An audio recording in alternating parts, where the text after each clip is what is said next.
Assalamualaikum warahmatullahi wabarakatuh. Apa kabar anak-anak semua? Semoga kita semua dalam keadaan sehat.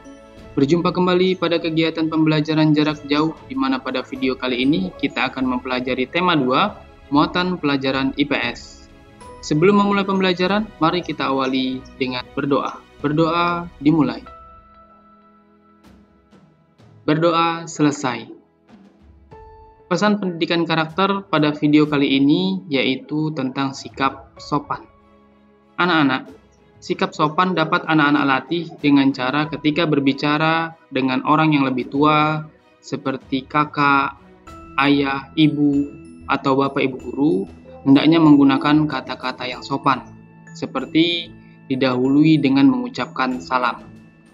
Baik anak-anak, mari kita lanjutkan. Kira-kira materi apa saja yang akan Pak Guru sampaikan pada video kali ini. Berikut adalah materi pembelajaran kita pada video kali ini, yaitu tentang jenis-jenis kegiatan ekonomi masyarakat di Indonesia. Perlu anak-anak ingat bahwa materi yang Bapak sampaikan adalah poin-poin pentingnya saja. Untuk materi lengkapnya, dapat anak-anak baca di buku yang anak-anak miliki.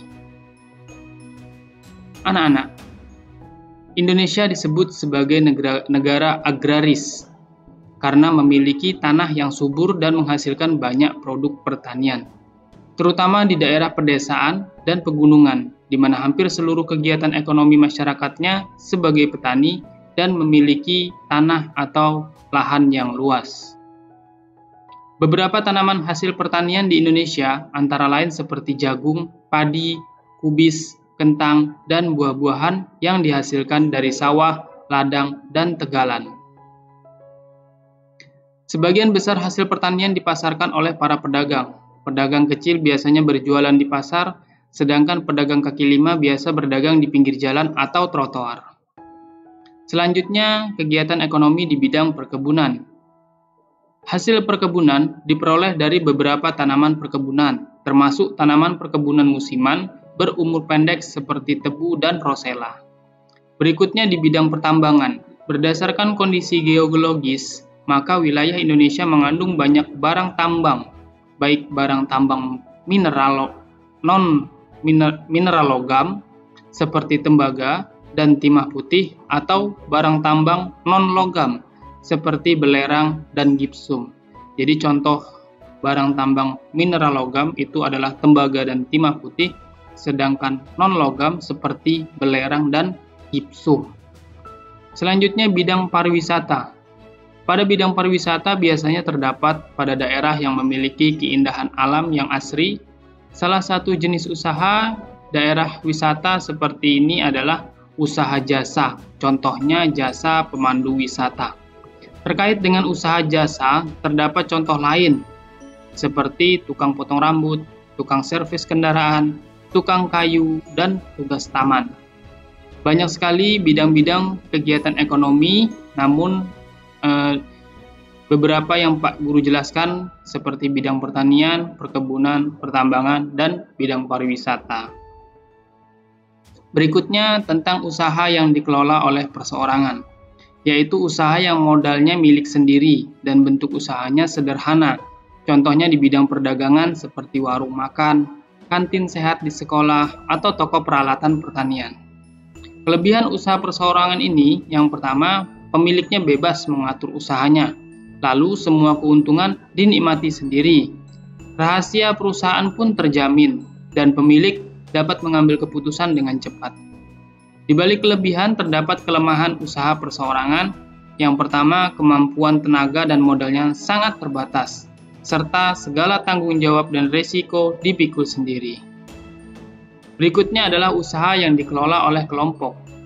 Usaha yang didirikan dan hasilnya dinikmati beberapa orang, serta dikelola secara berkelompok. Adapun bentuk-bentuk usaha yang dikelola secara berkelompok, yang pertama adalah firma, yang kedua persekutuan komanditer atau CV, yang ketiga perseroan terbatas atau PT, contohnya di bidang industri pakaian, yang memiliki banyak karyawan, seperti penjahitnya. Yang keempat adalah koperasi. Nah, koperasi ini ada bermacam-macam. Contohnya, koperasi konsumsi yang menyediakan kebutuhan sehari-hari, atau koperasi produksi untuk para perajin batik. Yang kelima yaitu badan usaha milik negara atau BUMN, badan usaha yang seluruh atau sebagian besar modalnya dimiliki negara. Contoh BUMN ada di berbagai bidang, salah satunya di bidang penerbangan, yaitu PT Garuda Indonesia. Berikutnya kegiatan ekonomi, yaitu merupakan kegiatan untuk mendapatkan penghasilan. Kegiatan ekonomi yang utama itu ada 3 macam, yaitu produksi, distribusi, dan konsumsi. Produksi sendiri merupakan kegiatan manusia dalam menghasilkan dan menambahkan nilai guna barang atau jasa. Nah, orang yang menghasilkan barang itu disebut produsen. Berikutnya konsumsi, merupakan kegiatan manusia menggunakan atau memakai barang atau jasa untuk memenuhi kebutuhan hidup. Nah, orang-orang yang menggunakan barang tersebut disebut konsumen. Contoh kegiatan konsumsi seperti kita memakan jagung atau membaca koran.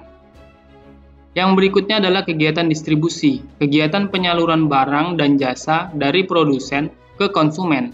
Nah, orang-orang yang menyalurkan barang tersebut disebut distributor. Kelancaran proses distribusi itu membutuhkan sarana transportasi. Selanjutnya, cara menghargai usaha orang lain. 1. Dengan meneladani keberhasilan orang lain. 2. Tidak merendahkan usaha orang lain. Tidak menghina orang lain karena pekerjaannya. Ingat, setiap pekerjaan memiliki peran dan manfaat masing-masing. Tidak mengganggu usaha orang lain. Tidak merasa iri terhadap keberhasilan usaha orang lain. Bersaing dengan sehat jika memiliki usaha yang sama. Dan yang terakhir, ikut membantu usaha orang lain dengan cara berbagi pengalaman dan dalam menjalankan usaha. Demikianlah kegiatan pembelajaran kita pada kesempatan kali ini. Semoga penjelasan Pak Guru dapat membantu anak-anak semua untuk lebih memahami materi pembelajaran. Kepada anak-anak yang menyimak video ini hingga selesai, Pak Guru ucapkan terima kasih dan anak-anak dapat mengulang kembali menyimak video pembelajaran ini untuk lebih memahami materi pembelajaran. Bagi anak-anak yang memiliki pertanyaan, dapat bertanya langsung kepada Pak Guru menggunakan media komunikasi yang tersedia. Sebelum Bapak akhiri, Bapak akan menyampaikan pesan di masa pandemi ini. Pesan Pak Guru, tetap terapkan protokol kesehatan, cuci tangan, menggunakan sabun, dan air mengalir. Sebelum kita akhiri, mari kita tutup dengan berdoa. Berdoa dimulai. Berdoa selesai. Pak Guru akhiri. Wassalamualaikum warahmatullahi wabarakatuh.